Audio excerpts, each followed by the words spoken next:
If you're not being able to play voice messages within WhatsApp, in this video, let me show you a few solutions that you can try out. Now, the first thing that you'll need to ensure is that if your device is on mute. Sometimes what happens is your device is on simply mute, and if that is the exact reason, you're not being able to hear the voice or being able to play the voice as well. So make sure you increase your volume media as well. Secondly, if you have sensors blocked within your phone, this may also be causing such issues. So make sure to check that out as well.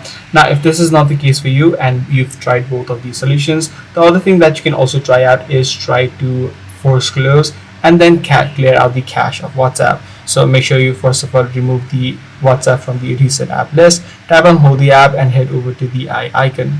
Once you're inside of the settings page, head over to storage and tap on the clear cache option. If you're using an iPhone, you'll need to head over to your iPhone storage and then offload the application. So once you do these few steps, you should be able to fix WhatsApp voice message not playing. I do hope this guide video did help you out. If it did, be sure to subscribe. I'm going to see you in the next one.